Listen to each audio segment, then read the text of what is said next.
और गार्जियन से उनसे मैं निवेदन करना चाहूँगा कि अपने नाबालिग बच्चों पे ध्यान रखें, वो किसी भी प्रकार से अवैध आग्नेयास्त्रों के संपर्क में ना आए और साथ ही साथ किसी और के भड़कावे में आके सोशल मीडिया पे उसके साथ फ़ोटो वगैरह भी पोस्ट ना करें, क्योंकि ऐसा करना बिल्कुल ही गैरकानूनी है। और ऐसा कोई भी मामला प्रकाश पे आता है तो उनके विरुद्ध कानूनी कार्रवाई निश्चित रूप से की जाएगी।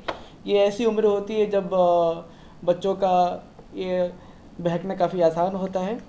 इसी अंतर्गत इसी से संबंधित एक मामला है कि पुनपुन से वहाँ पे कुछ टाइम पहले सोशल मीडिया पे एक युवक का फ़ोटो वीडियो वायरल हुआ हथियार के साथ। उस युवक का नाम कुंदन कुमार था, उसकी उम्र 21 वर्ष थी। तो उसकी पहचान की गई, उसकी पहचान कर उसे विधिवत गिरफ्तार किया गया। गिरफ्तार करने के साथ साथ आग्नेयास्त्र के बारे में भी पूछताछ की गई। तो उसके निशानदेही पे ये 3 हथियार बरामद हुए, 2 कट्टा और 1 पिस्तौल, और 3 अन्य व्यक्तियों को भी हिरासत में लिया गया। उसमें से एक आपका पप्पू कुमार 20 वर्ष के हैं। साथ ही साथ 2 विधि विरुद्ध बालक को भी निरुद्ध किया गया। सिंस वो जुवेनाइल है तो उनका नाम पता हम आपको डिस्क्लोज के नहीं कर रहे हैं। ये सारी छापेमारी मनोरा, श्रीपालपुर, लोधीपुर और पैमार घाट से हुई है। और ये मामला भी प्रकाश में आया है कि कुछ और बच्चे भी हैं जो ये सब आग्नेयास्त्र लेके फ़ोटो वगैरह खिंचाए। अगर उनका भी फ़ोटो सोशल मीडिया पे आता है तो उनके खिलाफ़ भी हमें कार्रवाई करनी पड़ जाएगी।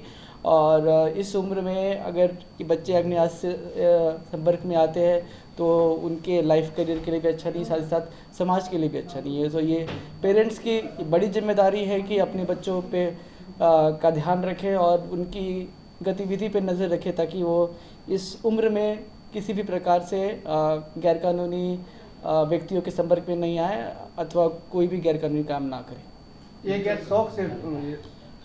देखिए, अभी तक इन चारों में से किसी का आपराधिक इतिहास तो हमें पता चला नहीं है। जो 2 बालिग है, पप्पू कुमार और कुंदन कुमार, उनका भी आपराधिक इतिहास हम खंगाल रहे हैं। बट ऐसा प्राइमा फेसी ऐसा प्रतीत होता है कि इस पूरे ग्रुप में कुछ बच्चे तो ऐसे हैं जरूर जो शौक से हथियार लेके फ़ोटो वगैरह अपना खिंचाकर सोशल मीडिया पर डालने की फिराक में थे, या फिर उन्होंने डाला भी था, जो अनुचित है। जी, हथियार के स्रोत के बारे में भी हमें कुछ पता चला है।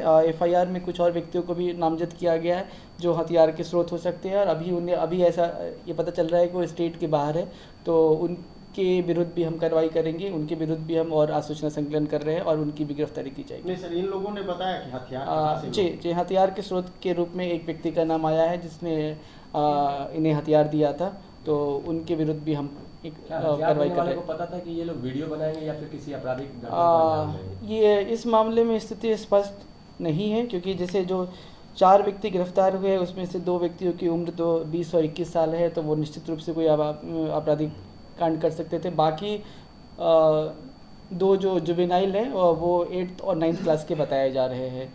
तो वो अभी तक शायद उनकी मंशा ना हो, लेकिन हथियार साथ में और ऐसी संगति हो तो पॉसिबल था कि कोई लूट या कोई और बड़ी घटना वो भी कर सकते थे और उनका लाइफ करियर भी खराब हो सकता था। क्या लगता है बच्चों को ये लोग गैंग के रूप में शामिल करना चाहते थे, जिस तरीके से हथियार का लोग दिखाते थे? जी बिल्कुल, ये गैर कानूनी हथियार का इस्तेमाल तो गैर कानूनी पर्पस के लिए ही होता है। लूट हो गई, हत्या होगी, डकैती होगी, और ये ऐसी उम्र होती है जहाँ पे बच्चे बिगड़ भी सकते हैं। तो ये बिल्कुल भी पॉसिबल था कि ये हथियार वगैरह का लोभ लालच वगैरह दिखा के ये बच्चों को भी अपने ग्रुप में गैंग में शामिल करके कोई आपराधिक घटना करवा सकते थे। सर, क्या पता चला लोगों को कितने में हथियार उपलब्ध हो जाता है, क्या कीमत पता? जी, अभी देखिए, हथियार का जो कीमत है वो अलग अलग मामलों में जो हमने ये पता किया है, जो एक इकट्ठा होते हैं अमूमन 4 से 7 हज़ार रुपये में जो गिरोह वाले होते हैं वो बेचते हैं, और जो पिस्टल होता है 25 से 28 हज़ार के आसपास।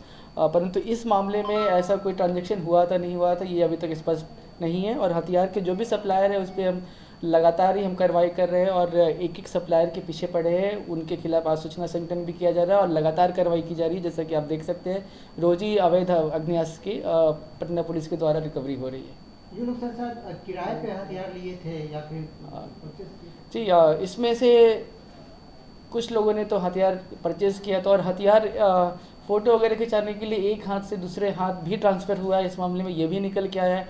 कुछ और बच्चों के भी नाम आए हैं कि उन्होंने भी हथियार लेके फ़ोटो अगर खिंचाया, बट उनकी फ़ोटो अभी तक सोशल मीडिया पे आई नहीं और हथियार उनके पास रिकवर नहीं हुई है। तो मामले की संगीनता को देखते हुए अभी हमने उन बच्चों पे कार्रवाई नहीं की है, बट आगे अगर कोई और ठोस एविडेंस निकल के आएगा उनके खिलाफ़ तो उनके खिलाफ़ भी कार्रवाई की जाएगी।